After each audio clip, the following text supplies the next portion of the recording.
Thank you, Jacques.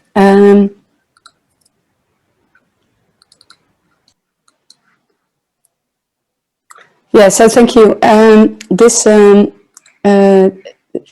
we discussed in the previous session, we discussed the trials that were supported by PedCRIN, by the PedCRIN project, and how they were organized and the challenges they encountered.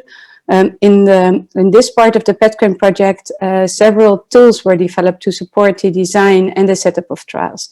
And I would like to give the word to the following three speakers: Lucia Ruggieri, later Evelyn Chapagren, and then Begonia Navrias-Calara, to present their parts of the project and how they can also help to improve, in the end, the performance of pediatric trials in Europe. And so it's very brief. Lucia, I'm seeing you already. Happy to give you the floor. Thanks, Saskia, and thank you everybody for the opportunity. I'm sharing my screen with the slides. Okay. Can you see slides? Yes. Okay, so I will be quite brief, and I will outline what has been done as one of the first tasks of the PedCRIN project. As you can see, as soon as the project starts, we tried to make an exercise similar to the one that we did before with this poll. So we tried to make a comprehensive survey to gather the needs of experts in pediatric clinical research about the infrastructure and service needs for planning and running pediatric and neonatal trials. Of course, as soon as this the survey was launched at the project start, and then as soon as the data were analyzed, they were used to go more in detail with the gap analysis, evaluating the existing pediatric research tools and initiatives that could contribute to fill these gaps and identify which tools within PedCRIN could be better designed for this. And then the main part of the PedCRIN work package 3 was dedicated to the design and test of these tools.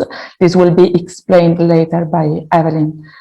So the value of this initiative is that it was one of the first experience that was systematically gathering the opinion and the needs of experts to run pediatric clinical research. We designed a questionnaire gathering several experts and consulting published sources in the field. At the end, it was composed of 3 areas.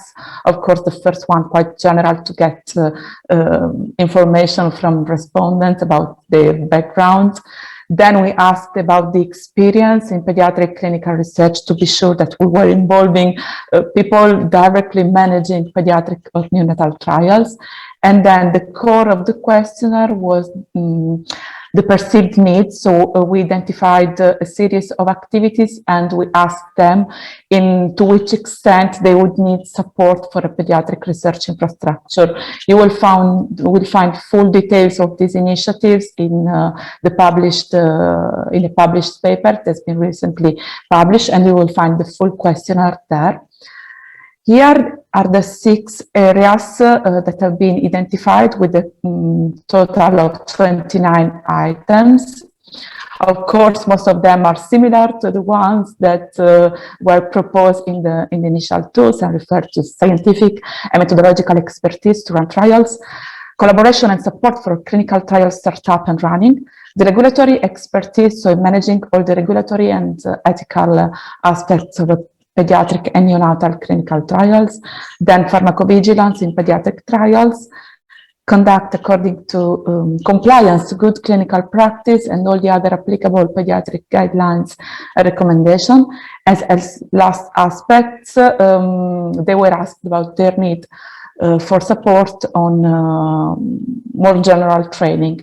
As I said before, for each item, they were asked to judge the need for support from a research infrastructure from 0, no need, to 4, extremely needed.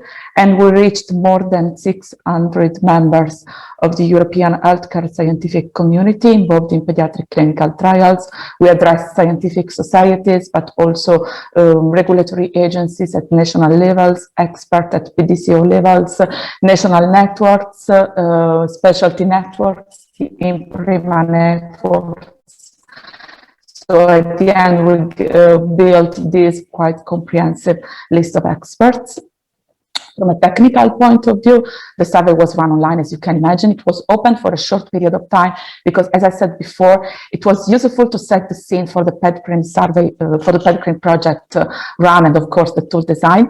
And in terms of data analysis, we mostly performed the descriptive analysis, but we also compared, our statistical expert made some comparison in terms of differences in perceived needs from different groups of experts. And I will report one of the results that is more interesting. And so we got 147 completed questionnaire with almost 25% of respondents. We made a non-response bias analysis, not revealing any difference between early and late respondents. So we are confident that these results can be relevant and reliable. We had also a very good geographical coverage at EU level, with some countries more represented than others, maybe because the survey was promoted also within the national networks that were establishing at that time. But a very good response from all the European countries. And also in terms of background of respondents, most of them were specialty pediatrician working in infectious disease areas, but also neonatologists and experts in pediatric and neonatal intensive care were also well representative. And it is relevant that most of them were actively involved in pediatric clinical trials, and also a good percentage in neonatal clinical trials, mostly as co-investigator or principal investigator. So they had an active role in running trials. And here in these very crowded slides, you can see how they answer to each of the items, but you will see full details in the publication. Basically, all the categories were mentioned as relevant. There were no clear prevalence over one item over on the other ones, but we were able to detect some of the areas of major need for all respondents and for a subgroup of respondents.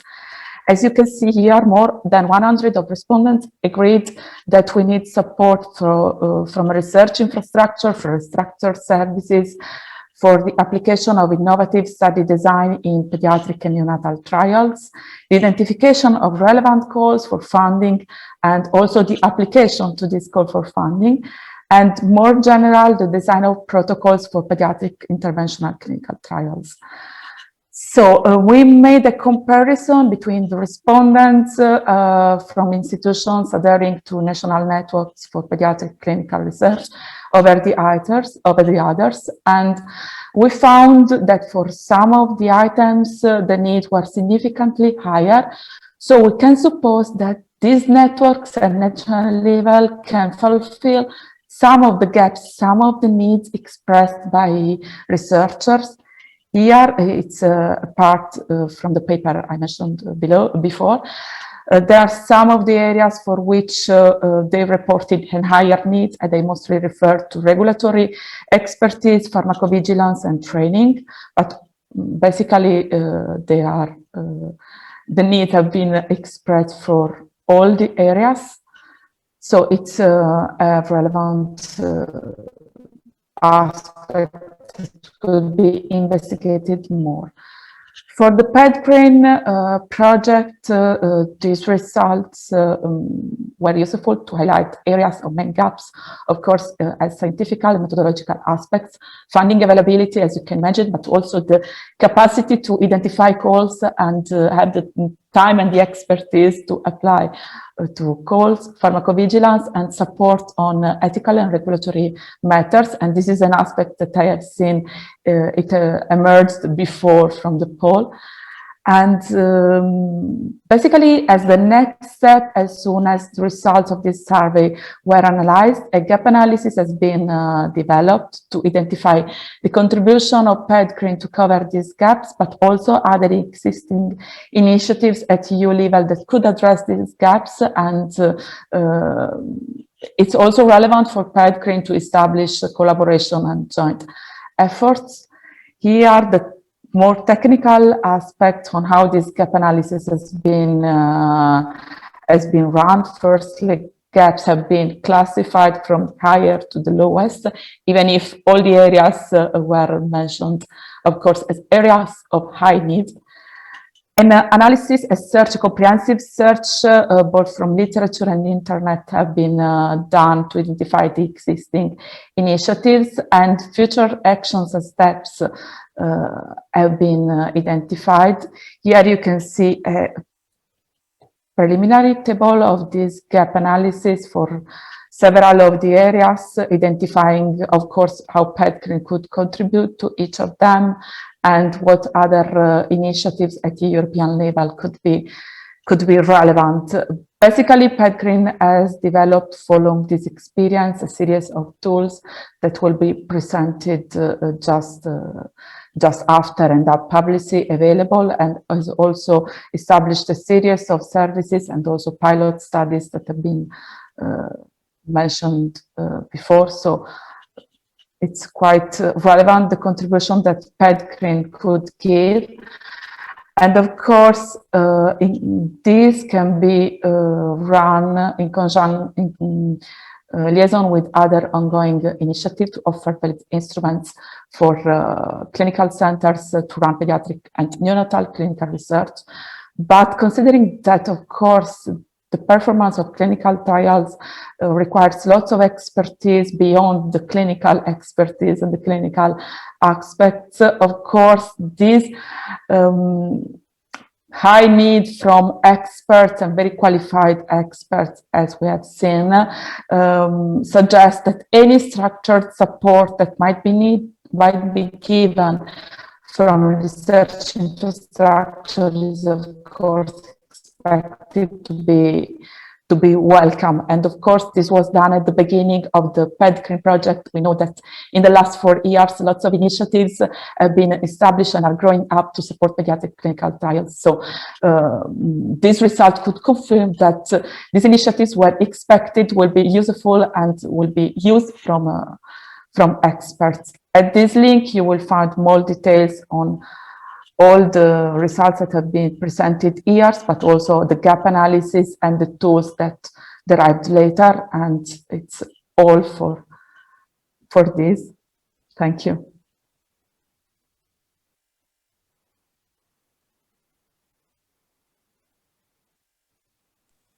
Thank you very much. Thank you. Yeah. Thank you, Lucia. For the sake of time, I would like to continue with the next speaker, with Professor Evelyn Jacquacren, and then with the third speaker, and then in the end we'll have a short discussion with the speakers.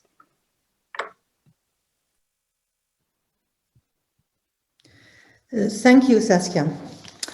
As previously presented by the different speakers, including Pirko and Siri Meretes, there is a real need to make tools for neonatal and pediatric trials available so that we can optimize the setup, conduct, and even timelines of a pediatric trial.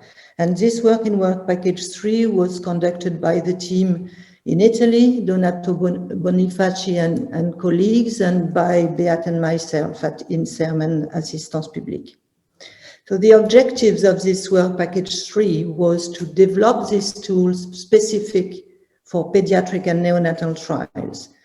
And for that, we need to identify the need of the scientific community, and this was done by the survey already presented, to elaborate the tools and to disseminate, train, and support their use by the pediatric community and also probably by regulators and managers.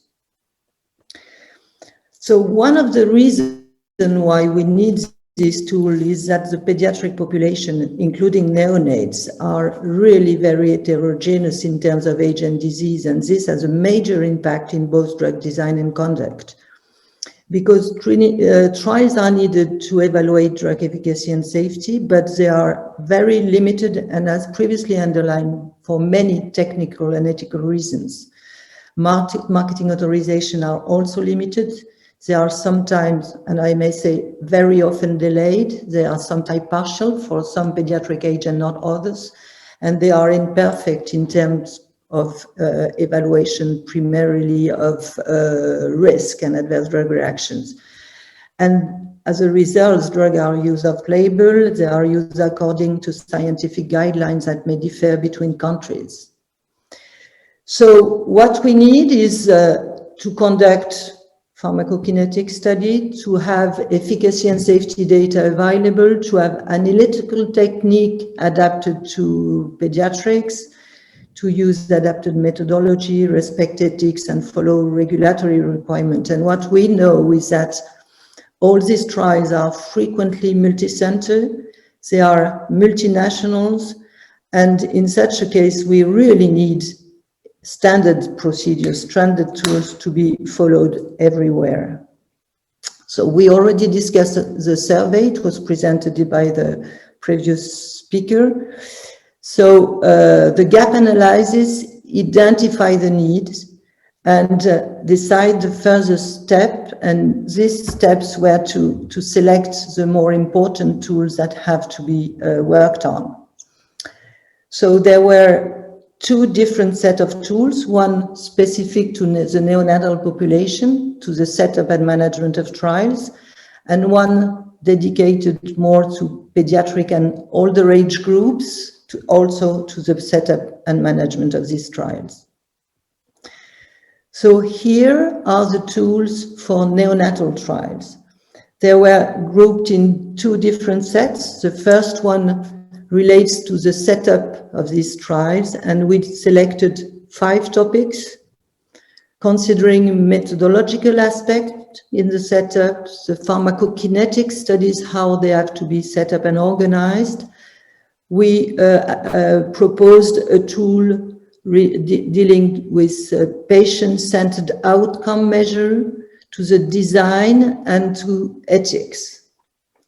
For the management of trials, we had 25 tools in 6 topics, dealing with pharmacovigilance, with how to obtain biosamples, how to monitor the trials, how to conduct them according to GCPs, but adapted to the neonatal population. We have a tool on training and a tool on managing the trial. I show you here 2 examples. The first one is the definition of the different neonatal age groups and terms and preterm neonates. This might be very basic, but in my experience, in some of the neonatal trials we run, there were just a specification of age. And you know that age for a neonate doesn't mean anything. So we define gestational age, postnatal age, conceptional age, postmenstrual age, etc., etc. And this was done, of course, in reference, using the reference and guidelines and primarily ICH 11. The second important one, among all the one we developed, is a guideline for blood sampling during clinical research. Because you know this is a very important issue with very practical impacts. And we need then to be sure that monitoring of blood loss is conducted, that we calculated and made available the expected blood loss. We need to have the timing, the volume of each blood sample defined, the timing, etc., etc. And this again was a list of very practical issues that have to be considered and was developed according to EMA guidelines. For pediatrics, there were many tools developed, and one was developed regarding the causality and severity assessment of adverse drug reaction. This was based on a systematic review of pediatric clinical study using tools, and they found in the Italian team 14 studies that were referring to tools evaluating causality assessment and severity assessment. And doing that, and working with the Liverpool Adverse Drug Reaction Assessment tool, a flowchart specifically dedicated to the pediatric population was developed, and it's presented here on the left part of the slide. And this is to be used for the evaluation of the relatedness of severe adverse drug reaction occurring during the conduct of pediatric trials. And this is very detailed and well presented tool. One other tools presented all the issues that are related to pediatric trials. It's an important tool that presented and include the problems related to ethics, the problems related to regulatory burden, and in particular, the need to comply with the PIP and the respect of GCP, good clinical practices obligations that are listed in the ICH 11 consensus paper. They deal also with all the methodological aspect of this trial, with the need to harmonize the procedures for multinational trial, and also the need to involve family and young patients, and this was really clearly presented by Begonia. There is also a checklist, very easy to use tool for the management of biological samples and associated data with 5 topics: consent and assent, minimizing harm and maximizing welfare, sampling volume, skill training and facilities required for sampling, and long-term storage. And this is to be used during the planning, setup, and conduct of the trial, and will be very useful.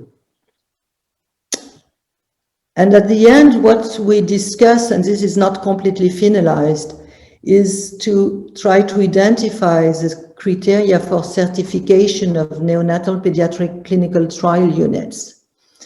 The preliminary document provides an overview of the expertise CTU may require in order to support the pediatric and neonatal studies. And we have still to discuss this criteria, and this will be done in the next months to make this document finalized. And this will be shared with the PedCRIN group even after the project.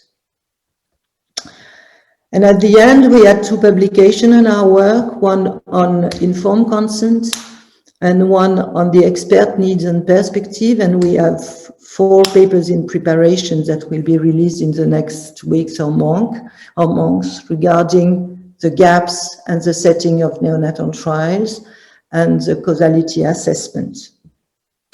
These tools are now available on the website, PedCRIN website, and they were presented in 2 webinars in the past months. One that was more dedicated to pediatric tools, and the other one to neonatal tools. Thank you. And before ending, I want to thank all the contributors that reviewed these tools with us. They will still have to be maybe modified, implemented, increased in visibility maybe. And I want also to thank the PedCRIN and PedCRIN contributors, and primarily Salma, Malik, and Christine. Thank you for listening. Thank you, Evelyn. That's an excellent presentation. And for the sake of time, I'd like to now move on to Begonia to talk about tools for the involvement of parents, patients. Let me see if you can see my screen.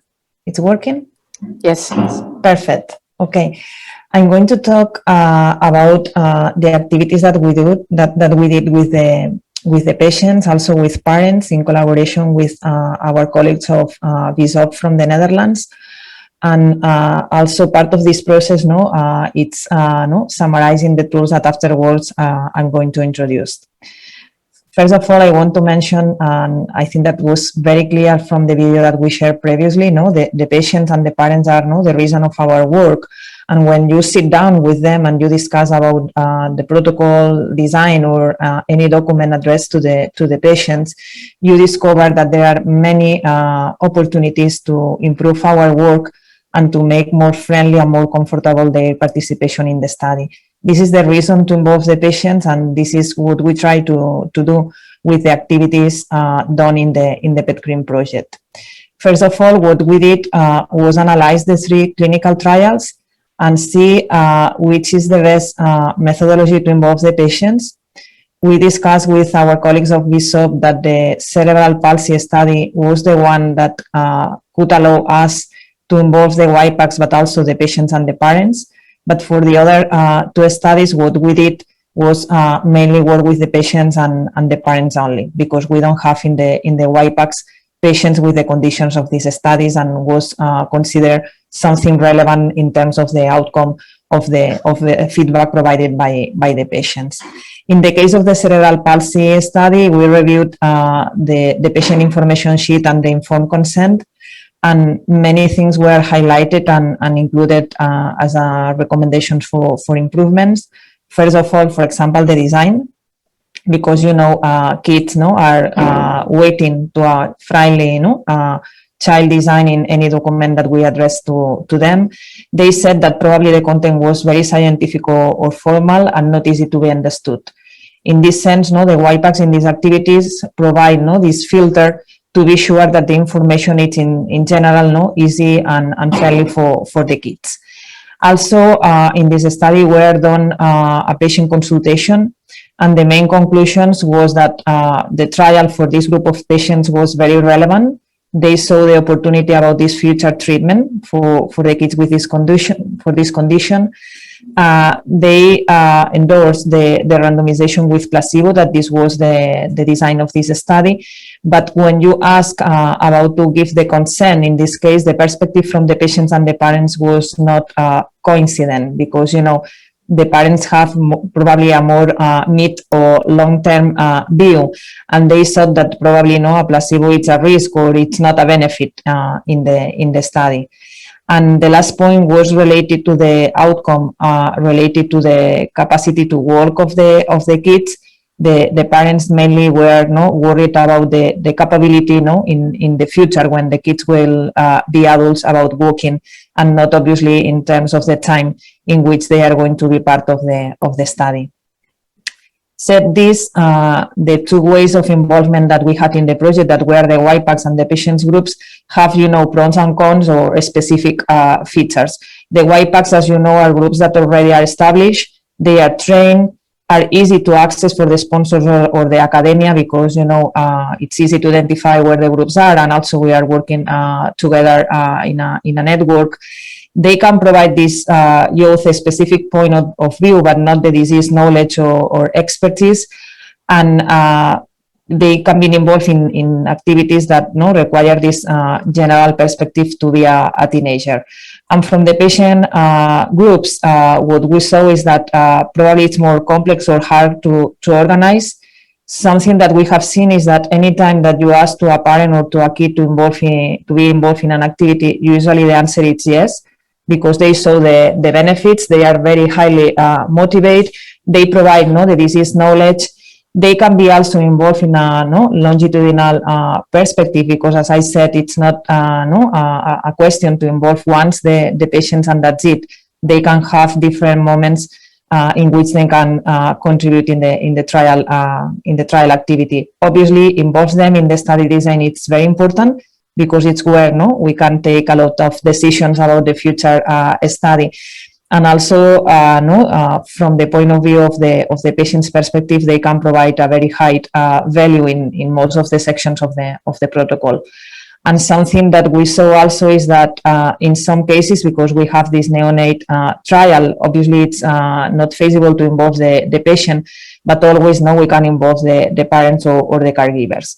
This is the most important conclusions about these two ways of involvement that we test in the PedCRIN project. And said this, what we did is summarize our conclusions, our learnings in two tools. Both are accessible in the PedCRIN website. The first one is to organize activities to involve the children. And you will see, if you access to these documents, I can put afterwards in the chat the link that you will have there the instructions to prepare the activity. And here what we provide are tips and suggestions to organize around a 2 hours meeting with young people. And the second tool is addressed for the adults, for the parents and caregivers. And there is a suggestion to perform a session around 45 minutes time, in which we discuss and we provide tools about the informed consent materials, the discussion about the trial protocol, the logistics, because in some studies, the patients are not involved in the same hospital where they are treated, and points are also about the outcome measures of the clinical trial that they need not to be relevant also from the patient perspective, and how to communicate about the trial results. These tools are ready for your access in the website of the PedCRIN project, and obviously the team involved in this working package, the working package number 5, we are always accessible to provide any help in future activities to involve the patients. Thank you so much.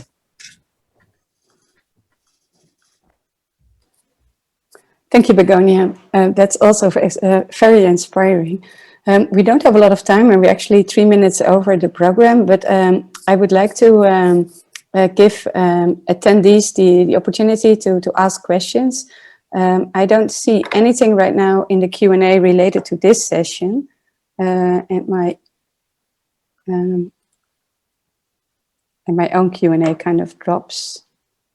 So my question for Evelyn is, would you have ideas how we could, but also for Begonia, for both of you, how we could disseminate these fantastic tools? Because I think we spent a lot of time doing this, making these tools, and I think we have to show we did this with the whole of Europe. It's not like one single institution or a very small group of people who made these tools, and I think they should be really widely disseminated. Would you have an idea how we could do this, and how we could further contribute? I don't know if Evelyn wants to be the first. Maybe Begonia, you can start. Okay. Evelyn can turn on her microphone and see if she can see. It's not a problem. From my perspective, I think that it's key, as you mentioned, Saskia, to disseminate these tools. And from our point of view, that mainly what we are pushing in the discussions when we talk about the patient involvement, it involves the patients as soon the better, and mainly as I have mentioned in the protocol design process. It means that these tools probably are interesting for sponsors, obviously, but not the research come from the industry side, and this is the reason of the PedCRIN project. And in this sense, probably a nice way to disseminate these tools are to send the information to the scientific societies, because are a nice way to arrive to potential or future PIs of trials. And also from the patient side, it's important to disseminate these tools to the patients' organizations, because in some cases, the PIs not contact us directly, YPACs or, these groups that we are organized, because they are very interested to reach specifically the groups with patients with a specific condition. And I think that the dissemination through the patients' organizations, it can be an important asset to disseminate the tools. Okay, thank you. Evelyn.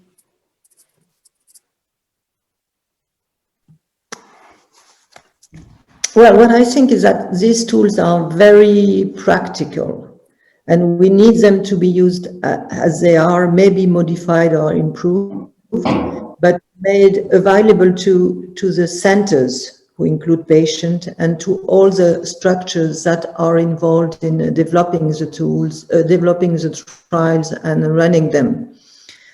The solution of putting them on the site, website of PedCRIN is one of the solutions, but we have also to advertise them to many other people involved, including probably regulators, if we can do that, and also sponsors.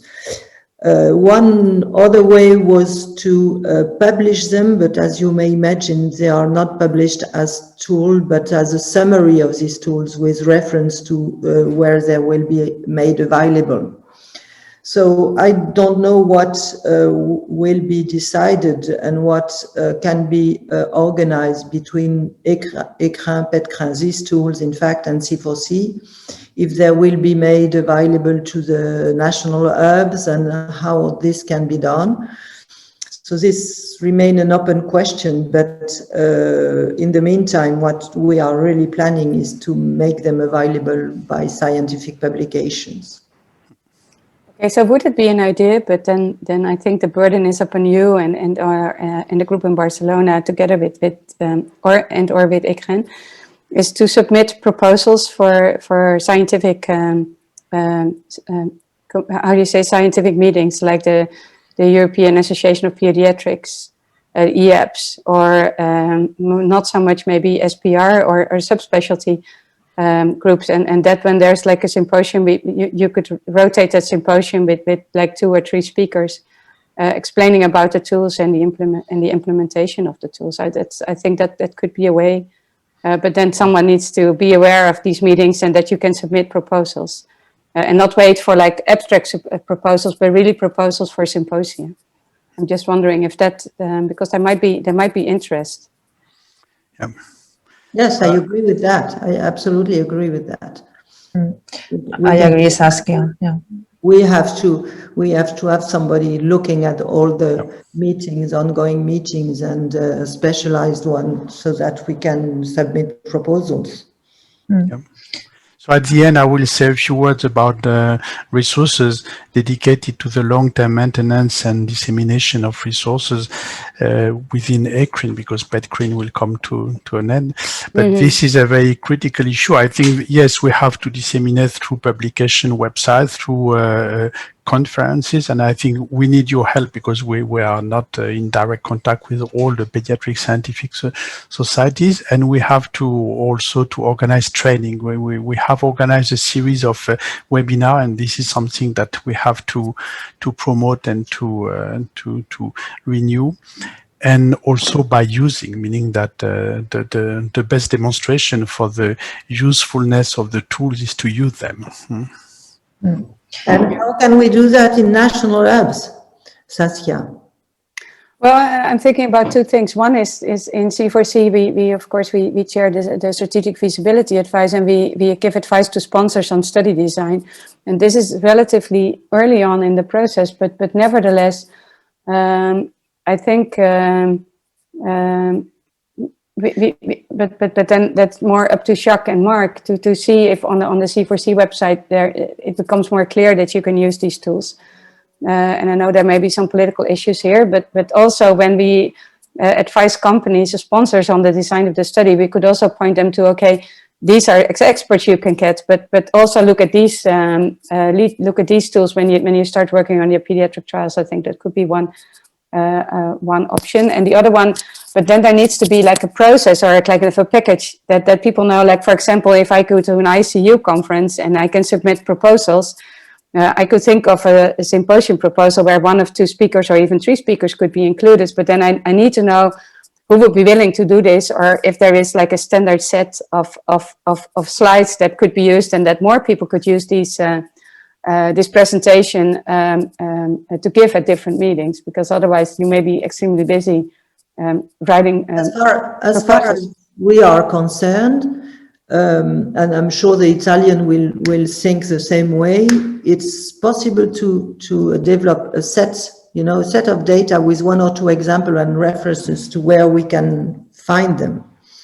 and select probably maybe 2 or 3 key tools that to me seem very important. For example, how to conduct a PK study. I mean, this is really so valuable between protocols. And the problem of the age group, it's difficult to believe, but even in neonates, age is something that is absolutely not harmonized. It's really crazy. You receive data with age of the neonate, which doesn't mean anything, as you know. So there are key tools, maybe among all the one we developed, I don't remember how many, I think it's 56.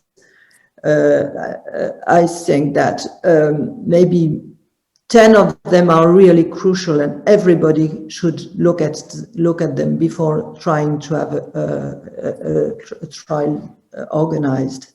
There's a very good suggestion by Pascal and supported by PIRCO. They are both, of course, coordinating national hubs, and as a coordinator of a national hub myself, I think we can echo it. I think it would be a very good idea if there could be like a very short standard text with a link to the PedCRIN tools that we can all place on our own websites, and we can we can even share this, I think, maybe in the national hub network of C4C. Then you have all the national hubs most national hubs in Europe, and they can put it on it. But then we need like a standard a text. Someone, if someone from PedCRIN could draft, or one of you could draft like a short text and the link that we can, with a logo that we can put on our websites, I think for me it would be fine. And I see that Pascal and PIRCO also welcome this idea. There's one more question, but is can commercial sponsors use your network to conduct their clinical trials? I do know the answer, but maybe you should answer. No, I will give a very simple answer. I must say that if you consider the PedCRIN network to support the management of multinational clinical trials, the main target of PedCRIN is the academic clinical trials, but we have some trials supported, sponsored by SMEs, and the procedure to access PedCRIN, and this opened the door for pediatric as well as non-pediatric trial. The access mechanism is through what we call the collaboration committee. You just have to contact us with a short synopsis, meaning one page explaining what is the objective of your trial and how do you want to develop the trial and what are the services expected. And then we discuss with you to agree on the collaboration. And once we have agreed on the collaboration, we provide support in the planning and design of the trial. And once the trial is completed with the full protocol, the funding and so on, then we provide operational services. And of course, if we work with the pediatric community, we can involve the pediatric community and the pediatric experts. Thank you, Shep. Because of time, we need to stop this session. We're 15 minutes over already. Donato, you do have a question? Very quickly, Saskia, thanks a lot. Just because Evelyn also said that she thinks also the Italian group is in agreement. Of course, we are in agreement. We developed together within CERM the tools for the pediatric trials. Maybe we just need a stable agreement of collaboration with the CRIN in order to follow up these kind of activities and update tools, because they need a pediatric specific approach to be timely updated as things change. Just this. Thank you very much. I will come back to the need for an agreement between the pediatric networks, I would say, and PedCRIN at the end. This is an important point on the discussion. And I fully agree also to have some sort of mirror pages in the different websites, because this is a very simple way to spread the information across different channels. So I will propose and we'll write that, and we will write that on our side, a kind of a summary, short summary with a reference to the website where the tools may be found, and make it circulate and send it to you, Saskia, so that you can have a look at it. Oh, thank you, Evelyn. I think that's an excellent idea. Actually, it was Pascal's idea, but thank you, Pascal. I like to now conclude this session, and I need a little bit of help from Salma or Jacques on when we are how we are continuing right now. So it's 11:40. It's time to reconvene. Let's wait 30 seconds.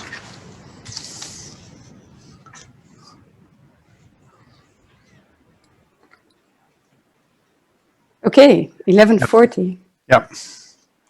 So the floor is yours again, Saskia, because you are also the chairperson for this session on the conduct phase, PedCRIN response, support to the conduct and management. So I give you the floor, Saskia.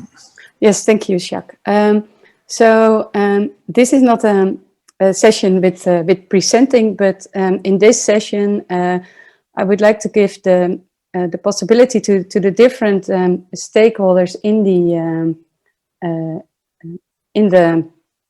the project involved in the conduct of the trials, all the different aspects, to give their perceptions on how they have experienced the project, but also what specific improvements or suggestions they would suggest. And we have organized it as follows. First, I would like to have a discussion with Rabia and Colm as the sponsor and coordinating investigator of the POPAR trial. Then move on to Pascal as a representative of one of the involved networks, Sabine as a representative of PedCRIN, and then representatives from the CTUs. So first, let's start with Rabia. You already gave an excellent presentation on the experience for you as a sponsor of this trial. But could you just summarize briefly the main challenges you faced as a sponsor, and what was related to the population and what was related to the multinational setting? So I think one of the main challenges we faced was the actual planning in terms of the submissions, and as well as, I suppose, the more specific requirements that were required for the countries. And I think as a sponsor, we, as I mentioned when I was presenting, we really wanted to have a very consistent approach, and we wanted to make sure that all of the countries and all of the sites and all of the stakeholders involved were working in a consistent way, and that they were, I suppose, singing from the same hymn sheet. So we did put a lot of time in to provide the training and make everybody comfortable in that respect, and have that leadership and oversight of the trial. So that would be one of the main areas that we wanted to focus on. And I know this was not in the script, but that's something that comes to my mind right now, is how much time, effort, or finances are needed for your sponsor role? So in terms of finances, I actually try and stay clear of that side of things. We have a business development manager who looks after all of the finance side of things and budgets and that kind of thing. I think that I would like to say that having the PedCRIN involvement really helped us, and it was, I know that it probably wouldn't have been the same if we hadn't have had that. So I definitely think that having that was a huge advantage for us as a sponsor. But in terms of finances and specifics on budgets, I couldn't really comment.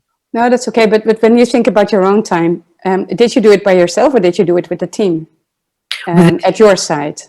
Yeah, so we have a team of people who work on all of our clinical trials, specific for their function areas. So we're quite tight knit, and we have our own processes for each area. So we were well defined in that respect from trials that we've done in the past. However, with branching out to other countries and new sites, and it was new territory for us, particularly with a pediatric trial. So there was a little bit of time needed just to adjust that slightly. And what advice would you have for other sponsors that are embarking on such a multi-center, multinational trial? I think for other sponsors is to get in, I suppose, be extremely proactive. I think it really makes a huge difference having people on the team who are really engaging, to be honest. Our chief investigator was a huge driver throughout the course of the trial, and I've worked with many different investigators, and it really makes a huge difference. So I would say that from a sponsor, to have people who are really going to push and prioritize and look at it from all angles and really drive the trial overall.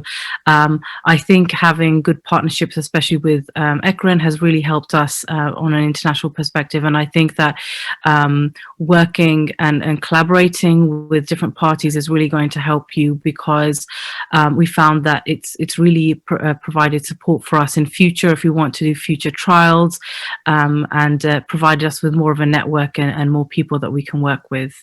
So I'd say that those are key areas to look at. Well, thank you, Rabia. And then I'd like to move on to Colm O'Donnell, the coordinating investigator for the POPAR trial. So Colm, from your point of view as the coordinating investigator, what were the main challenges, and when you look at all the different challenges, which ones were, how do you say, supported by the PedCRIN work or PedCRIN project work? Thanks, Saskia. There's a lot of challenges doing any study. There's no question about that. And broadly speaking, there's the challenges at each individual sites and getting the buy-in of the clinicians who are actually, instead of just smiling and say, yes, we'd like to participate, who will actually really participate and do the heavy lifting. That's hard to be absolutely clear about before you start, because some people who you expect will do really well for various reasons, the study may not work at that site, and other people who you don't expect to do a whole lot or recruit a whole lot of patients suddenly do, and it's a real bonus. That's slightly different to PedCRIN and what PedCRIN can do. From my experience, this is the second trial of an IMP that I have done, sponsored by UCD, by my university, that Rabia and Peter Dorn, the two of them, have been incredibly supportive. And this trial would never have been done without them. We have experience of doing this at both Irish sites, my hospital and another hospital in Dublin. This study would absolutely not have been done at any other European site without PedCRIN. As you can see, I'm a clinician and I'm running between the intensive care unit in here. I don't have the knowledge, the expertise, or the time to be able to make the applications to the competent authorities or to the ethics committees, particularly in different countries, knowing all of the regulations, knowing the subtle differences between countries, and being able to translate documents in 6 countries. I just can't do it. And without the support of PedCRIN, that would not happen. That's even starting the trial, before we get to site initiation visits, before we get to monitoring visits, and all of those trial activities, which the trial would simply not have been done in European countries without it. And I'm incredibly grateful to PedCRIN. So you were talking about, so that's the PedCRIN part, and then you come to the sites, and that's again, yes, not PedCRIN again. And these are international sites. They're different countries, different physicians. You have not worked with them before. What is your experience there, and would you have recommendations? Choose wisely as best you can. I have worked with several of the investigators before on different studies. Others, bizarrely, 2 people who I, through other areas, through friends of friends, had said, oh, I would be interested in joining this study, who I thought, well, if they recruit a baby or 2, well and good, but I had no great expectations of them. Turned out to be the best recruiting, most faithful friends. So I think you have to keep an open mind. And that's brilliant, because now there are I have at least 2 more collaborators internationally that I wouldn't have had without this, who I would really trust because of their enthusiasm and their ability and the ability of their local CTUs. As Rabia had said, if we were to do this tomorrow, the startup phase would go twice as fast. I have no doubt. We'd be smarter, they'd be smarter. We're all a bit more experienced and less suspicious, I think, and have more faith that it will work. Okay, thank you. I think that's very, very helpful. I'm still struggling myself with, is there anything you could do to better pick your sites, or this is just part of the deal that you just have to learn from working with people how they are performing? Things have surprised me as well. I have the same experience, so I'm just still wondering. I find it very difficult. I think I find it really difficult, Saskia, because I think a study and why a study works or doesn't work is such a complex thing. There are things that are even out of the control of the investigators, for example, like other trials that might be going on, whether another key opinion leader within the group likes or doesn't like the trial, is supportive or is not supportive, whether the nurses like it, whether they don't. There are so many things that it can be very difficult to predict. Possibly the best example of this is in this trial ran through, the last patient was enrolled to this trial in September 2021. So that's 6 months into COVID. Sorry, 2020, apologies, yes. So that's 6 months into COVID. They declare a pandemic, the world goes into free fall, everybody panics. And I'm thinking, oh my God, this may kill the study, stone, dead and finish recruitment. Actually, our recruitment improved once COVID started. People were less distracted maybe in the NICU. Well, maybe, but also the babies didn't overthink things. They just do what they do. Babies still get born and they just, that's how they roll. They don't care. Yeah. It's not like the PICU where they didn't come anymore. Exactly. Okay. Yeah. So thank you. I think that there would be a lot of more questions that I would like to ask you and that you could work on. I liked, what would be your one single best advice for a investigator with a good idea who would like to embark on a multinational trial? Do it. Just do it. And don't overthink it. If you were to sit down and think through all of the potential headaches that can come up from back translations to, if you were to actually contemplate that, you'd never get out of bed again. You'd certainly never do a trial. And then we just stay where we are. Nobody learns anything and we don't evolve. So if you have a good idea and you think it's worth doing, take a deep breath and just do it and commit to doing it. And yes, there will be difficulties. And yes, people will give you a pain in the face and all of that stuff. Fine, just take a deep breath and do it. Because if somebody doesn't do it or jump, we learn nothing and make absolutely no progress. So don't overthink it. I think you just have to commit. That's my opinion. Okay, thank you. I think that's very helpful advice. Then I would like to thank for your time and for being there, and Rabia as well. And then I'd like to move on to Pascal. So Pascal, you maybe you can better explain your role in Switzerland and tell us what you've learned from this project and what would be your advice. So I am from the Swiss PedNet. I'm the coordinator of the research network from pediatricians in Switzerland. And we have clinical pediatric hubs all over Switzerland, and we try to provide some infrastructure to them that they receive the support needed to go for these kind of trials. And I think that fits very well with what has been said by Colm and Rabia. So key is really the planning and the preparation.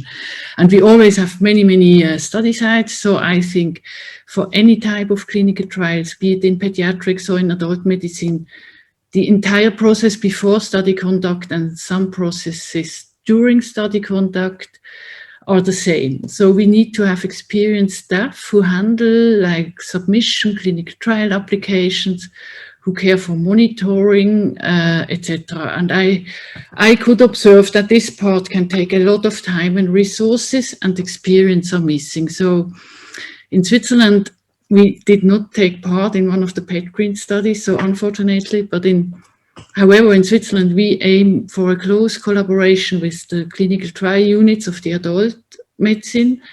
And when this cooperation comes about, it makes this part of the clinical trial much easier. So I think that will solve many problems if we have this infrastructure to rely on once you have a great idea for a study in pediatrics.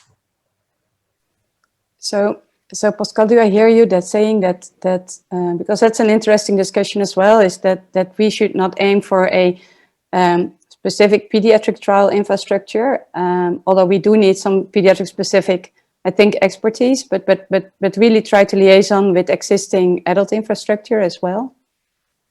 So that's my personal strong opinion, yes, that we should go this way and not duplicate what is already happening in the adult medicine, because really, I mean, to file a clinical trial application is the same if it is for pediatrics or in adult medicine.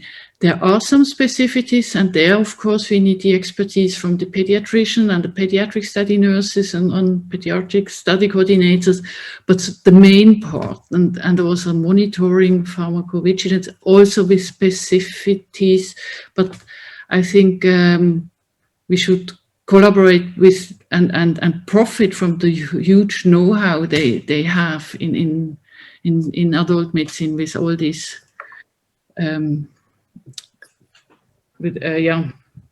So Rabia, and now maybe you have to help me. Do you also are you also responsible for adult trials or only for pediatric trials? So if you, yeah, so both, yeah. So how do you feel about this as a local sponsor? In terms of doing more adult trials, do you mean? No, having the liaison with the expertise in the adult trials, or do you feel there's so much difference in pediatric trials that you really need different people doing stuff? I don't think there is a huge difference. I think the difference lies in the actual clinical setting and I suppose making sure that we are complying with the protocol. So as a sponsor, I don't think there's a huge difference in terms of our role. We just have to adjust slightly in terms of the patient population and make sure that the actual sites have everything in terms of conducting a clinical trial whether it's with children or whether it's with adults. Thanks. Thank you. And Pascal, I like to go back because I know that you're in touch with all the study nurses across Switzerland. Mm-hmm. And do you feel you're running other studies, not this PedCRIN study? What have you learned over the last 2 years since you really started to work on multicenter trials in Switzerland in kids? So I think in pediatrics, of course, with the network of Swiss PedNet, we can now have in each clinical pediatric hub, we have a pediatric study nurse. So I think when it comes to really direct patient contact, there you need this specific population-specific experts. And we more look that we have the contact to the CTUs for all these other things like submission monitoring, data management, all this that remains the same. And but with the nurses and of course the investigators, they are specific. And what I really think what is specific in pediatrics is that you always, or mostly, you really have many study sites that needs to be involved, and then we come back to planning and preparation. So this makes things more complicated, and then I think we are quite happy if we have the support from the CTUs who are used to this. Oh, thank you. That's very valuable.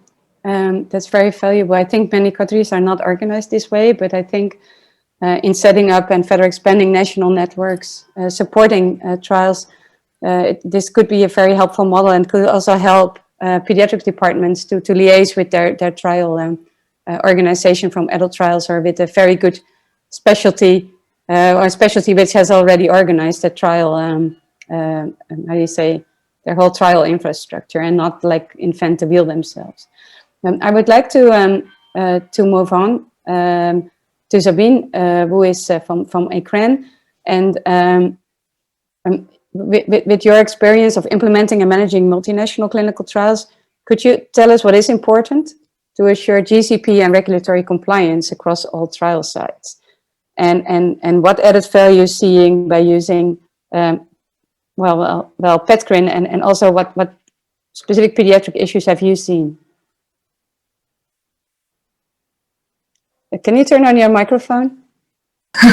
Now, okay, thank you, Saskia, for your question. Let me start that I probably repeat a lot what Rabia said and Colm said, because I was in the same situation in my previous position. I was a representative of a huge university hospital in the UK, and as a sponsor representative, and we were very naive around, it was 2010, 2012, to extend a clinical trial in neonates into 5 different European countries. And we tried it without any help of an infrastructure, and it was very painful. So I would say that academic sponsors and investigators, as Colm also said, who are running multi-center clinical trial within their country, they know very well how this works. But then to go outside their own country into other countries, it is the details which are different. So by and large, we think it's the same, but actually it isn't. And this is the difficulty.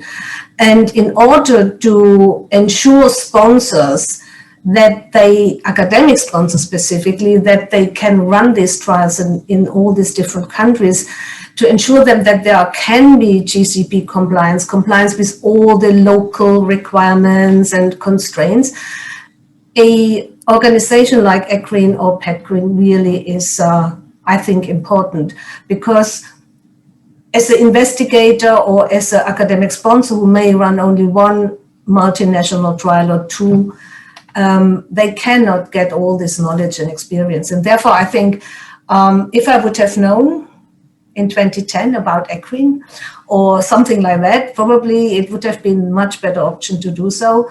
And I would also like to add something what Jacques said. So if investigators are thinking about doing a multinational trial, I agree with Colm, just do it. But then come early on to all these infrastructures and other, or look at all the tools which are available to see what can help you to actually move this forward, maybe without too many headaches or less headaches if you would do it without. Well, thank you. And do you think that qualifications would help to recognize the expertise of a clinical trial unit, of a CTU?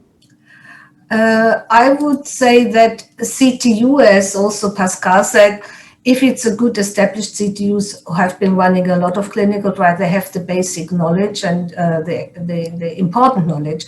However, the more you do maybe trials in neonates or in children, in pediatric population, you gain more expertise. Also, you have more knowledge what's happening in other countries.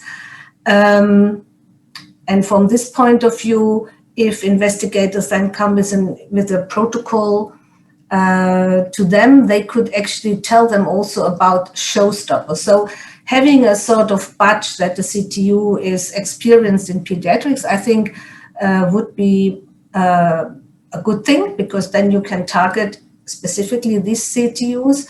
But I don't think it's a pediatric only CTU, but maybe with more expertise.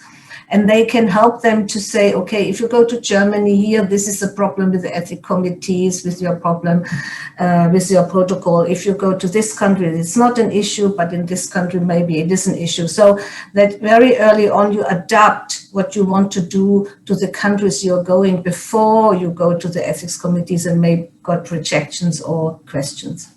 Thank you. I see that Colm has raised his hand.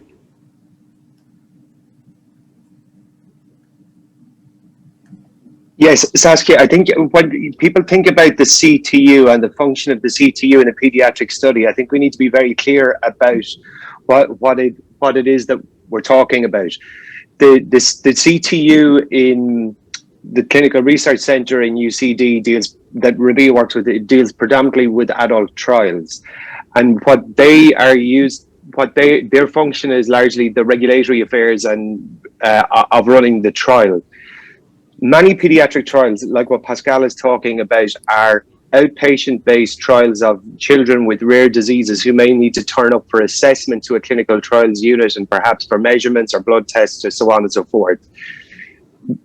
For that kind of thing, there needs to be pediatric-specific pediatricians, pediatric nurses who deal with children. It's no good a 3-year-old turning up to an adult hospital. That just won't work.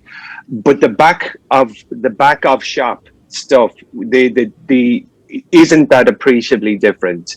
The applications to the applications to competent authorities and to ethics committees, and absolutely we should. There's no point in reinventing the wheel, and we should exploit the expertise of adult CTUs who deal with a greater number of applications, greater number of trials, and are just more experienced. The trial that I did, all of the babies were inpatients in the intensive care unit, so they're a captive population. There were no outpatient visits, so it's not generalizable to all pediatric studies. Thank you, Colm. I think that's very important addition.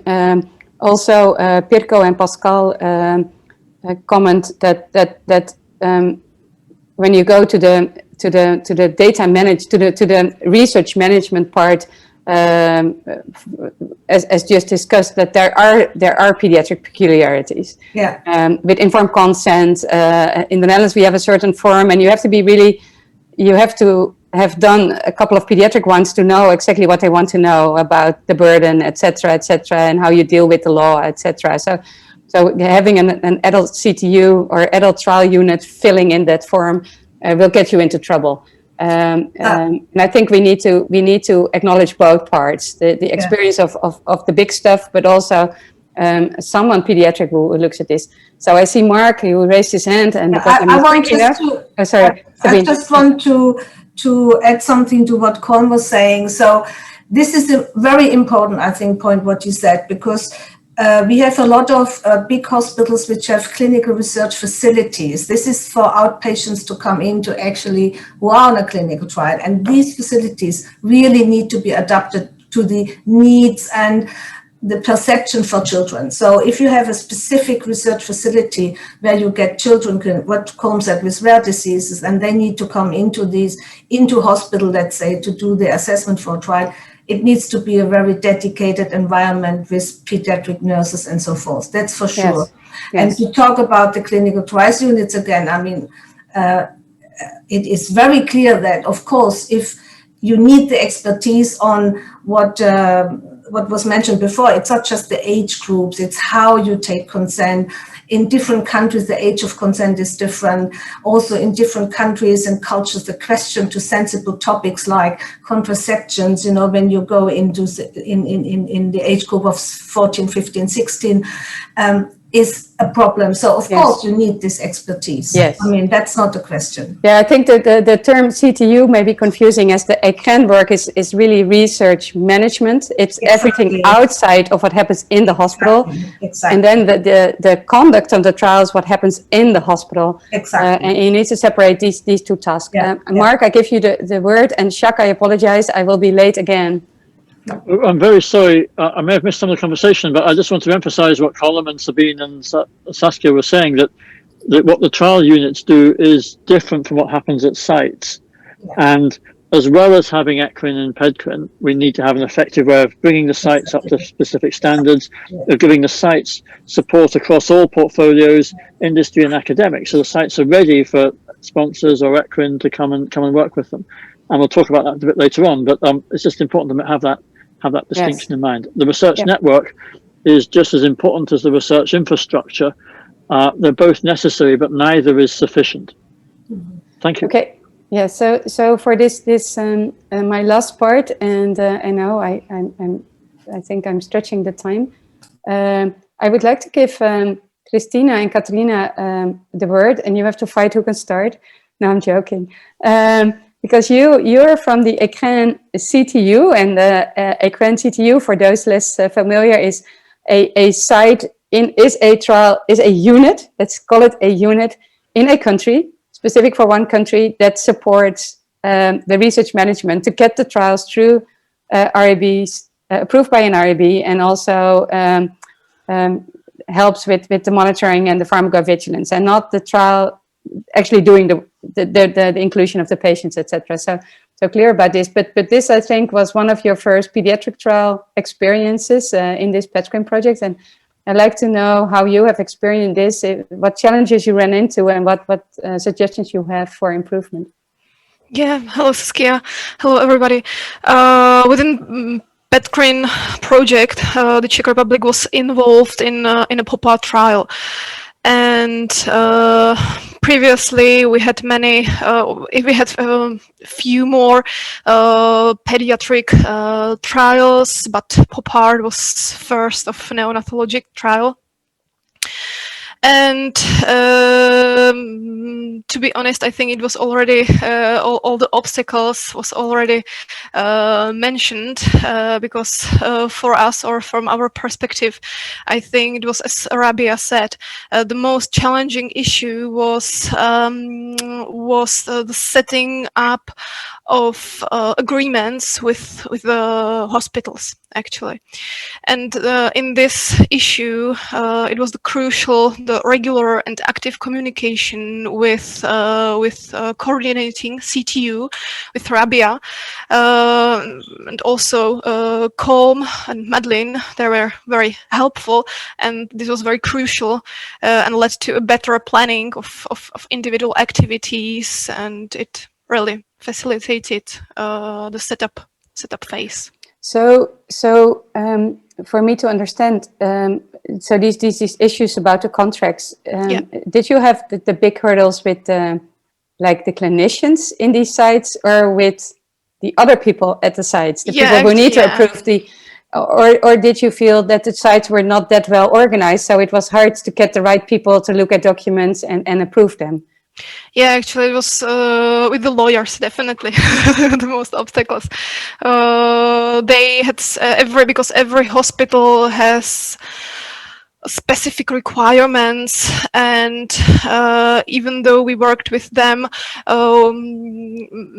many years ago, it was very specific with the neonatology trials and with the pediatric trials, and every hospital has a specific requirements, actually. So do you feel that because you had experience with adult trials in the same hospitals, I assume, do you feel that there were additional issues because these were pediatric trials or neonatal trials? Yeah, definitely.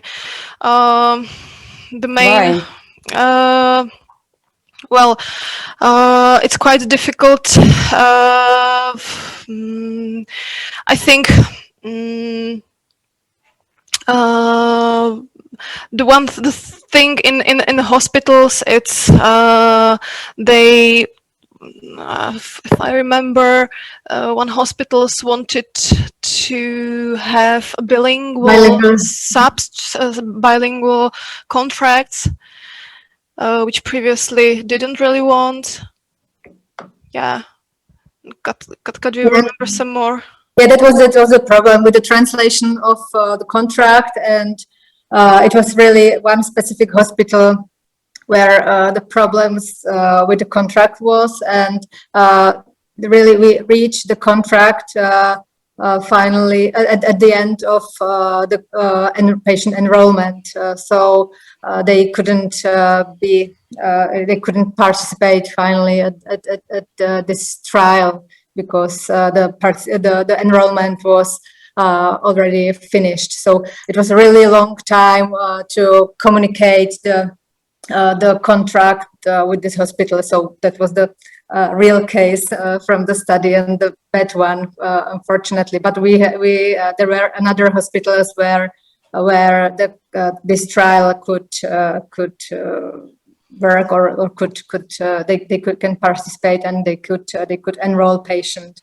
But yes, if I can add, yes, crucial also in the pediatric clinical trial, and also Pascal, I think, mentioned that the low number of patient and pediatric patient in this pediatric trials. So I would say that I think it's quite crucial, the relationship between the principal investigator and other investigators, and they have to communicate between each other, and they have to be able to I would say communicate with the parents also, and they can clearly explain the benefits and the risk of the clinical trial to the child and to the parents, and to increase the number of the patients.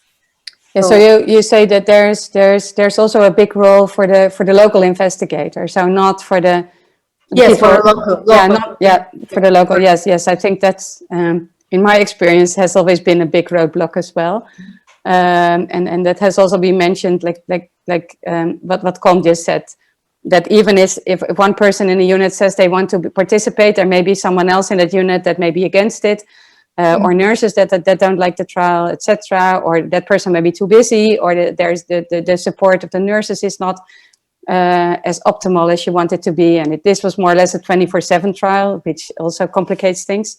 But I agree. But I'm just wondering about this one site. I think you would have had the problem if it would have been an adult trial as well.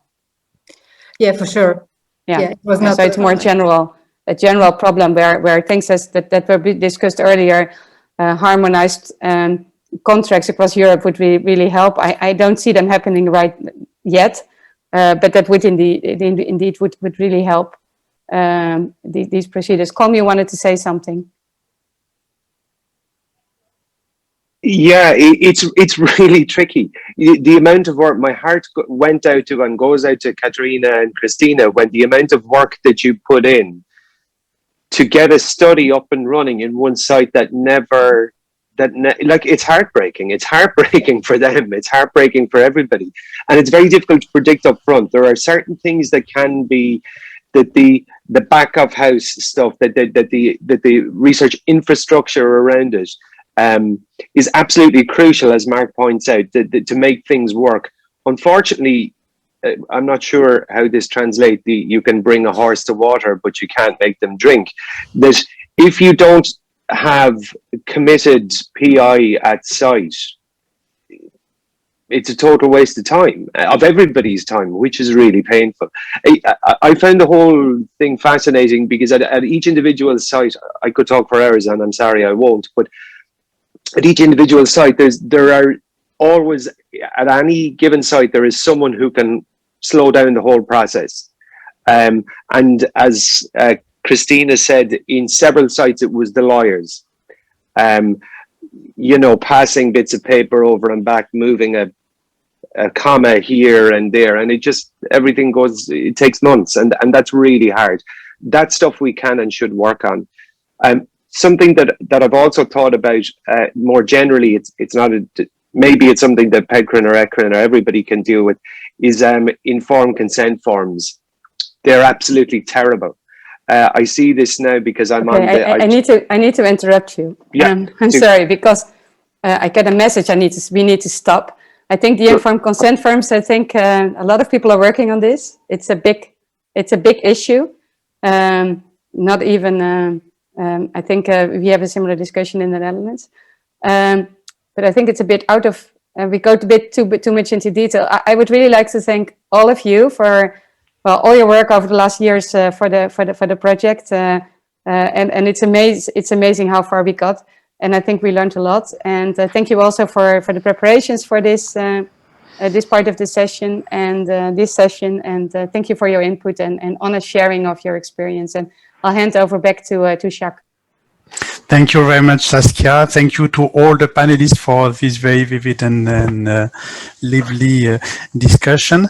I think we have now to move to the last block in the program, which will be chaired by Donato Bonifazzi from the Consortium per la Valutazioni Biologiche e Farmacologiche. I'm not very good in Italian. And this is about the future, meaning beyond the PedCRIN project, synergies with the existing networks and initiative, how the pediatric community can benefit from ongoing ECRIN activities. So the floor is yours, Donato. Thanks a lot, Jack. I know someone will help me with my slides. Thanks for the introduction. And in this session, we have three great speakers. Mark Turner from C4C, Luca San Giorgi from Ernst Bond, and you yourself, Jacques Demotte from PedCRIN. I see a poll on the screen in this moment, so maybe this is preliminary to the presentation. We have a question for all of you. What are the future needs of the pediatric neonatal clinical research community? And you can choose one of the answers. Develop, strengthen children and families engagement and co-design clinical research, or access to structured and trained investigators networks, or application of innovative study design, for example, modeling and simulation and extrapolation tools approach. Voted option that is easy access to infrastructures to support the design, setup and implementation of pediatric clinical research. Very few answers for the empty, so free answer, very few, and also very interesting to strengthen children and families engagement and co-design in clinical research. I will not read the other two because they are the less chosen. Okay. So let's get started. I think, Donato, you can. Thank you, Jack. So I see my presentation on the screen. You can go to the next slide, of course. As you can see, pediatric trials are significantly less than adult ones, 21% in average. And unfortunately, the trend has been even worse in the last 2 years during the pandemic. Next slide. This is from the PedCRIN survey. Notwithstanding the legislative efforts and the several initiatives supporting pediatric clinical research, the availability of medicines specifically designed and tested for children is still far from being acceptable. And in the survey, we appreciated that while the clinical trial conduct, according to GCP, doesn't show any particularly high need, as it isn't pediatric specific, as it was mentioned also earlier, all the other areas described in the table are in need of pediatric specific expertise, scientific and methodological expertise, training of staff and preparedness of sites, ethics, regulatory and pharmacovigilance tailored on children. Next slide. And some of the gaps are covered thanks to the wide presence of pediatric networks and to funds for pediatric research provided in the context of EU programs, where applicants were represented by large collaborative consortia with academic institutions, hospitals, non-for-profit research and patient organizations having specific and demonstrated pediatric expertise like within PedCRIN. Next slide, focusing on the last few years, specific funding for pediatric research were granted within Horizon 2020 to networks and infrastructural projects. They were C4C and ETCCP4 within the IME2, just to mention the most relevant ones, EPCRIN and PedCRIN under the InfraDev calls. And let me now allow to explain which are the differences between networks and infrastructure. In the next slide, pediatric clinical networks are composed of several organizations within a country or a wider context, having specialty competencies in a single disease or therapeutic area, or having a wider scientific and methodological expertise in designing and activating cutting-edge research for the pediatric populations.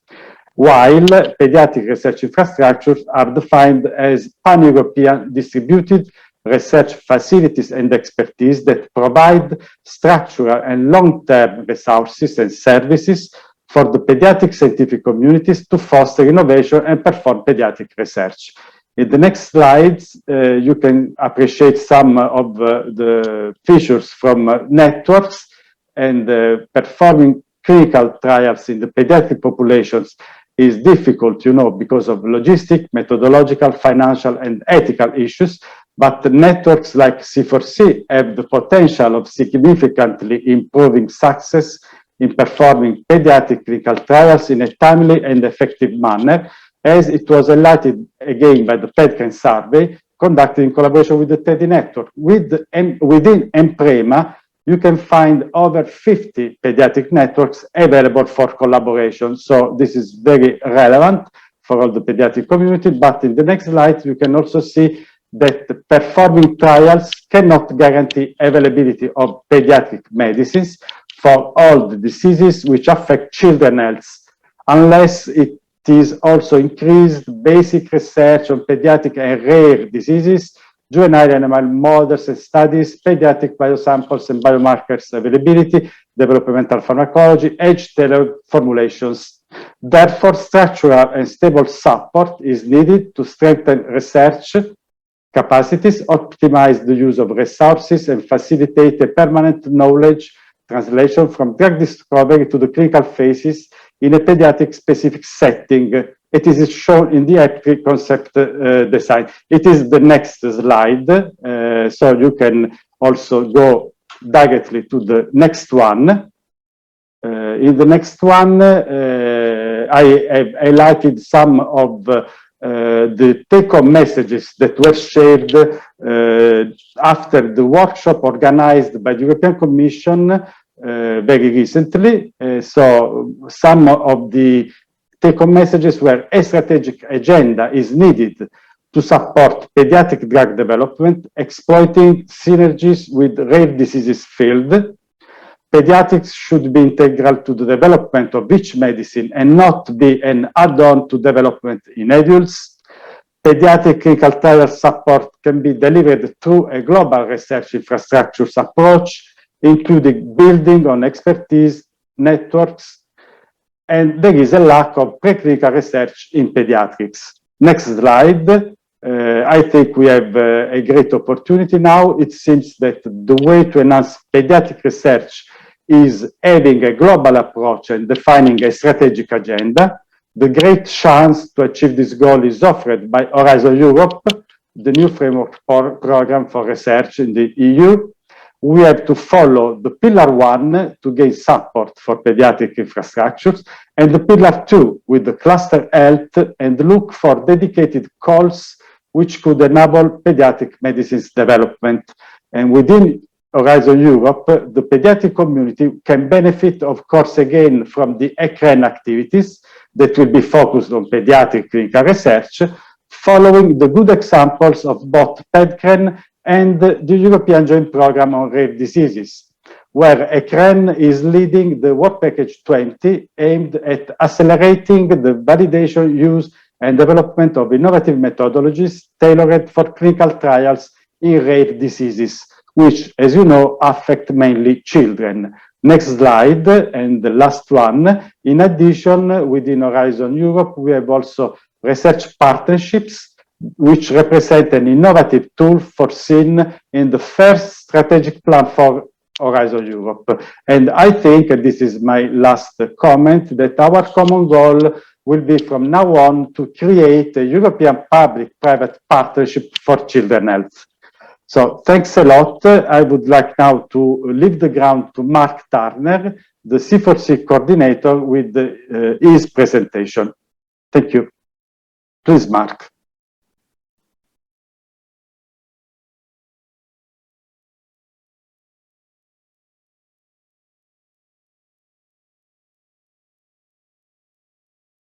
In the meantime, I will check in the chat if are there any questions. Mark, can you hear me?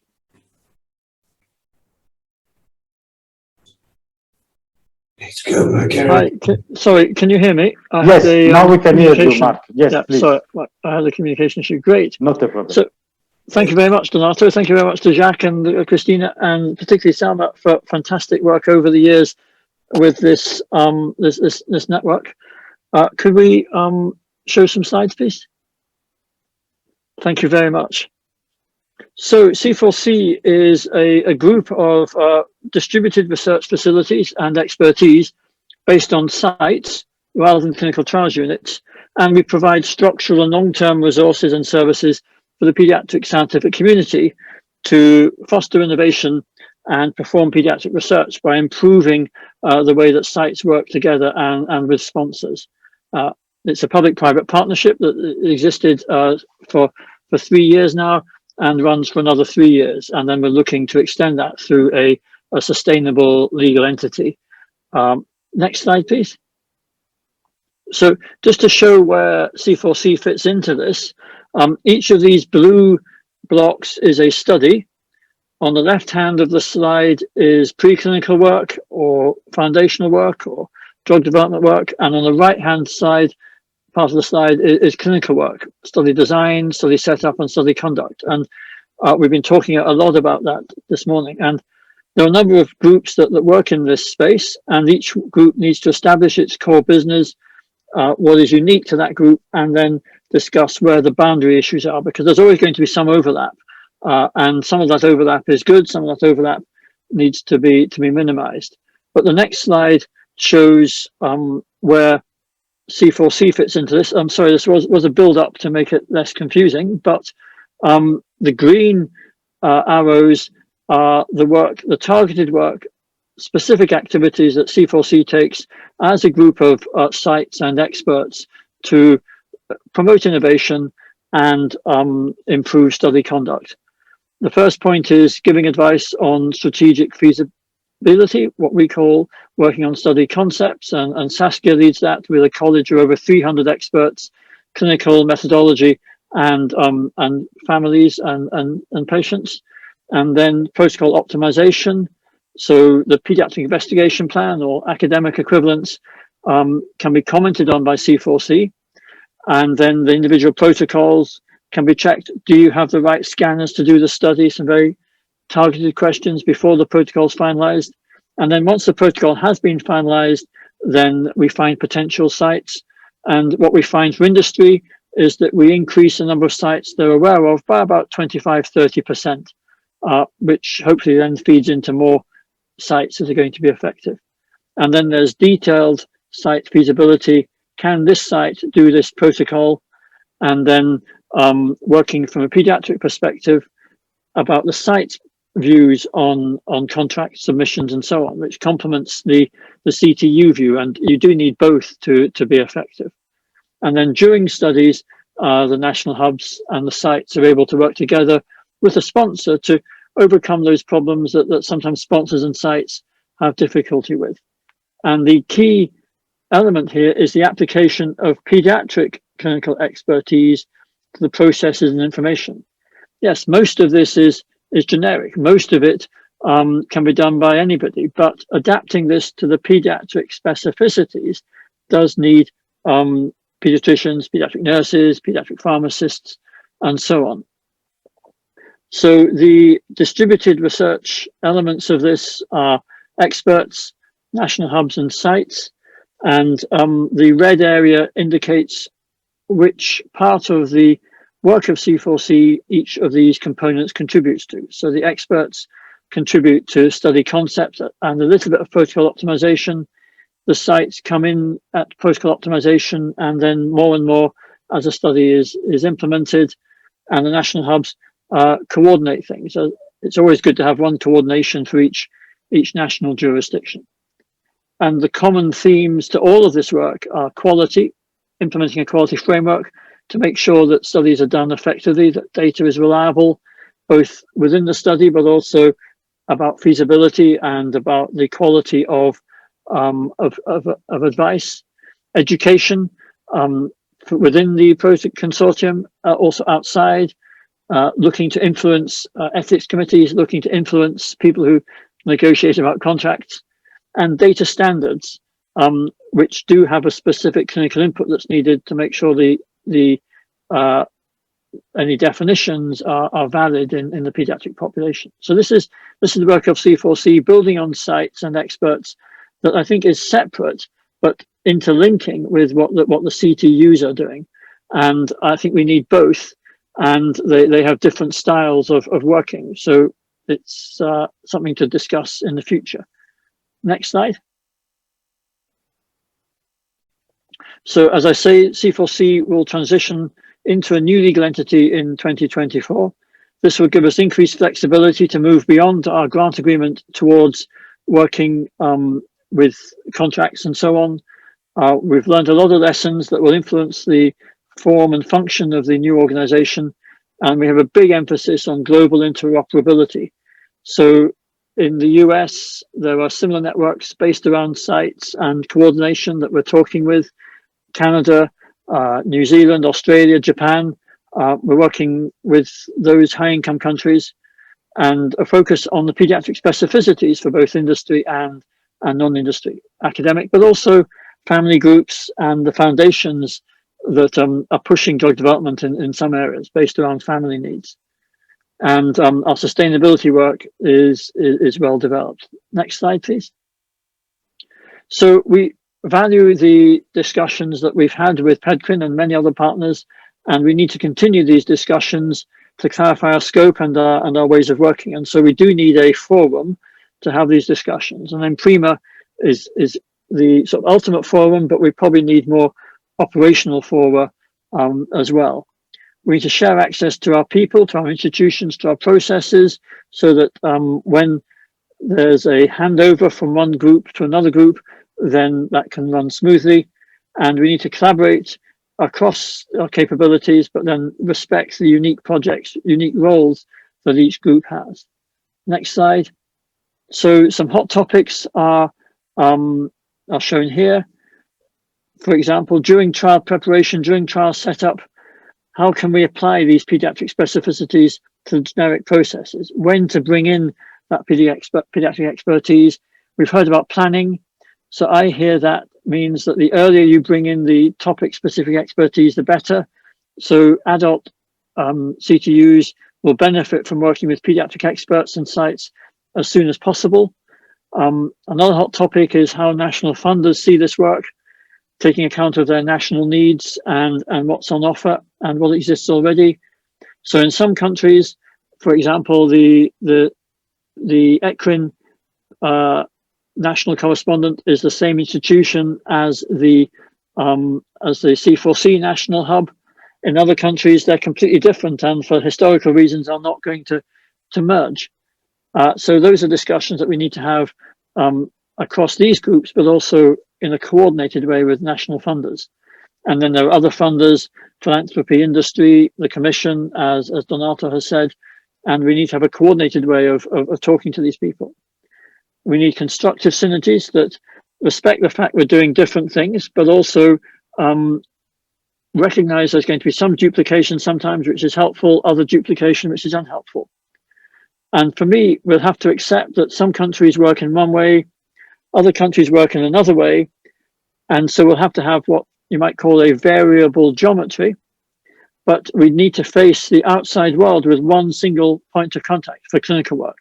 So C4C has one point of contact that unites 21 countries, and PedCRIN is another point of contact that unites the CTUs. And so we need to have some crosstalk between these groups and ECTRI as it develops, and EJPRD and so on. So these are the hot topics on my mind. I'll stop there. Thank you very much. Thanks a lot, Mark. Very, very useful insight on the future years up to the end of C4C, but also beyond, and possible collaborations. We heard several times about how much relevant is also the rare disease field for pediatrics. So it's a pleasure for me to introduce the speech of Luca Sangiorgi, who is coordinating the ERN Bond, one of the 24 dedicated European reference networks to different disease areas, rare disease areas, but also involved in projects at the European level. So Luca, please, the floor is yours. Thank you very much for your kind introduction, Donato. Thank you very much to Jacques and to all the organizers for inviting us to present the experience. And today I will introduce you to Erika, that is the new coordinated support action that ERN has started. The kickoff was just end of May this year, so it's really a newborn project, not yet pediatric, I would say.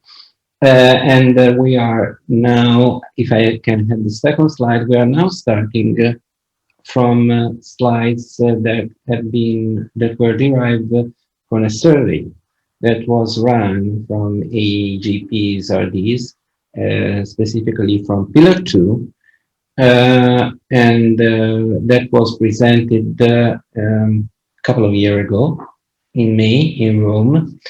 And as you can see, one of the most relevant aspects that all the 300 centers that are part of the ERN, currently we are 300, let's say 300 institutions and 900 healthcare providers in the ERN, but by the end of the year there will be an expansion and the number will grow. But by the way, as you can see, the most relevant aspect that was highlighted by the responder was support to conduct a clinical trial. That was very close to facility to find patient registries and the support to conduct translational research and facility to find biobank. I would like also to highlight the last point on facility to find one. The next slide. The most challenging aspect that have been highlighted in the same survey was that regulatory and ethical framework for running the clinical trial was one of the most challenging aspects. Again, data are coming out again, cost evaluation and management on biosamples. So after that, the next slide will show you that unfortunately, the vast majority of healthcare providers and institutions that are part of the ERN are not aware of the existence of infrastructure that might help them in fulfilling these needs that have been just presented. So, next slide. We have decided to propose to European Commission, and luckily we were financed for that, this coordinated and support action called ERICA, that is collecting the activities of all the 24 ERNs, but as well Eurodis, Orphanet, and EATRIS are active part of this call.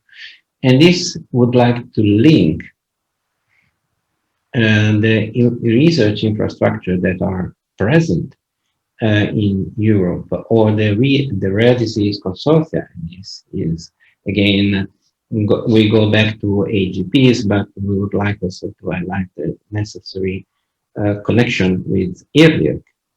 Then to research infrastructure, PedCRIN first, but also BBMRI for all the aspects connected to the biobank. EMA for all the aspects connected to the regulatory part. And in general, European Commission. The next slide will show you the structure of ERICA. If I can have another click, you will see that this is the structure of the different work packages that are part of ERICA. And in the red boxes, can we go? Thank you. In the red boxes, you will find some specific activities that will be run by the different work package. Work package 4, that is the clinical trial support work package, as you can see, is involved in many of these activities. And I have the honor to coordinate this work package together with Ralph Dieter Illigers, that is a biostatistician. And connected to this, next slide will show you what are the main topics of work package 4. What we would like to set up is to create a strong and overarching clinical trial network and to promote Europe as an attractive location to run RD clinical trial. As many speakers have already mentioned, it's really important to avoid the unnecessary duplication that are sometimes present. And another really relevant aspect is that the patient are involved in the generation of clinical trial from scratch.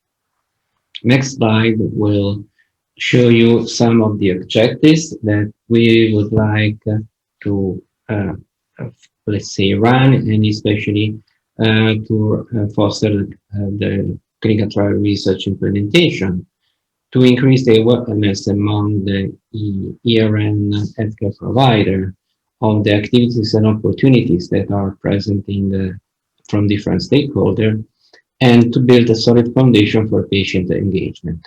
Next slide will again introduce you the deliverable that we would like to reach in the next 48 months. Actually, it's 47, something less. And one of the most relevant one is to have a very strong connection between ERN and ERN healthcare provider and EMA, since this again was shown to be one of the most relevant needs for all our ERN healthcare provider. Next slide is finishing the presentation. Thank you very much for your attention. Since I had limited time, I didn't include the slide that will specify the activities of the 3 different tasks that are part of our work package 4. But in case I have slides ready, in case you have questions, I'll be happy to present. Thank you again. Thank you, Luca. I don't see any questions in the chat. Of course, this is the last session, but also not specifically dedicated to clinical trial in pediatrics. So it's more an oversight towards the future. So it's the time for Jack for the conclusion of the meeting and to open any further discussion. So please, Jack, the ground is yours. Yeah, thank you very much, Donato. So I just have 1.5 slides for the future perspectives. So so just to say that in the project, there was a work package 2, consisting of establishing a sustainability board to discuss the sustainability plan and the long-term partnership between PedCRIN and the pediatric community. And this resulted in this so-called deliverable 2.1.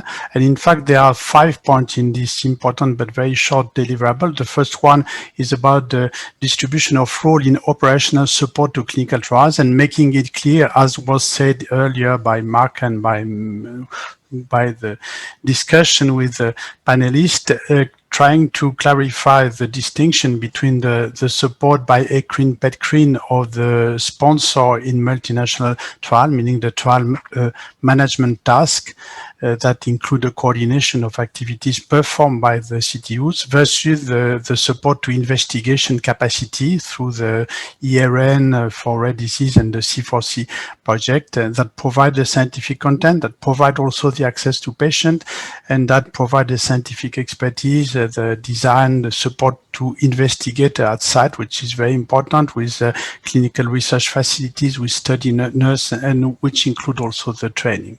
So for this, I have another slide just to clarify the role of the 3 offers, meaning PedCRIN, C4C, and the ERN and the EGIP on rare disease when relevant, meaning in the first step, which consists of the clinical trial planning and design, and then during the conduct of the trial, with the task being split between the clinical trial management on the one side and the pediatric investigation on the other side. So you can see that during the first step, this is not an overlap. This is a joint design and joint planning of the trial, and it is absolutely necessary to work together here and to be able, among other, to distribute the role and to fine-tune the distribution of role, as was mentioned by Mark, because from trial to trial, from country to country, country from site to site,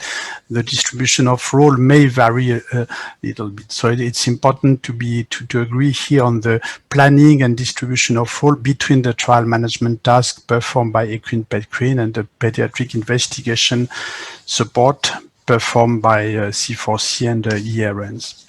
So I'll go back to the second point, which is the distribution of role in the maintenance of the tool. There were a series of tools developed by the PedCRIN project, and we will have, according to the nature of the tool, are they generic tool or really specific for pediatric?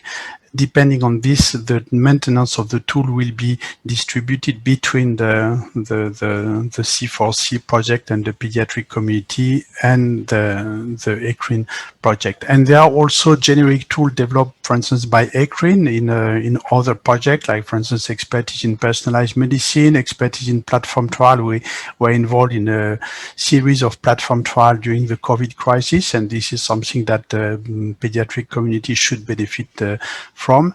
We have a lot of activities in data sharing, in secondary use of data, and we can mention also, for instance, this idea of establishing a single template for the contract. All these tools are generic, but of course they should be adapted and they should be implemented in the pediatric community. The third point in this document is the use of resources. So ECRIN will dedicate, after the end of the PedCRIN project, human resources to interface with the pediatric community, both for the maintenance and the development of tools and implementation of tools, and also for the support to pediatric trial. The same is true for the national partners of ECRIN, and in turn there will be also a strong effort in training the ECRIN and ECRIN European Correspondent and ECRIN related CTUs in the different countries on pediatric trials. Fourth point is the expansion of ECRIN. So the PedCRIN consortium is broader than the ECRIN community. Of course, some ECRIN countries are not participating in PedCRIN, but the idea is to take advantage of this good relationship between the pediatric community to ask them to convince the government that if they want to be efficient in running multinational pediatric trials, there is also a need to have the government involved as a member or observer of ECRIN. And 5 points, it is the governance and the partnership, meaning that first of all, we will establish at the end of the project the pediatric task force to discuss with pediatric investigators and ECRIN partners how best to work together to improve the capacity of Europe to run pediatric trials. And also we will start with drafting a framework agreement, a framework contract with the C4C managing entity. But after the C4C will get a legal status in 2024, signing a contract agreement between ECRIN and C4C to explain how we will work together. And for instance, if C4C is approached by a pediatric trial, how they will contact ECRIN or conversely, if ECRIN is contacted by a pediatric trial, how and when they will contact C4C and how we will take care of the joint initiative. Thank you for your attention. Thank you very much, Andreas. So I'm a bit sad because it is the last meeting we will have in the context of this project. So I would like to, first of all, to thank the speaker, the panelists, and the chairperson, including Donato, for this last session. I would like also to thank and to express my regrets for not being able to have a face-to-face meeting, because now we are really close friends. We have built during this long 4 years and a half project a real community. As Andreas said, we are good friends, and I would have loved to have, for instance, this evening a good dinner along the Seine River in Paris, but it's just impossible. It's of course frustrating to be forced to have these virtual meetings. But anyway, we have now to start for a long journey together. We will have to interact not only at the let's say, at the level of the organization, as I mentioned earlier, by signing contract, but being able to provide operational support to the same trial. And when PedCRIN will be contacted, we will call immediately the C4C people. And when C4C will be involved in the design of a pediatric trial, they will call PedCRIN. And it is exactly this way that we will find out how best to collaborate, and that we will take into account the subtle difference from one country to another one, or from one trial to another one. So then after that, I would like not only to thank the pediatric friends and the pediatric community, but also the PedCRIN community who participated in this project as linked third party, but we had all the network of clinical trial unit involved, all the European correspondent involved, of course, the clinical operation team involved with Sabine, and I must say that also I want to congratulate Christine and Salma for the excellent follow-up, oversight, and management of this project. And with this, I think it's time to close the session. Thank you, and see you very soon, preferably face-to-face.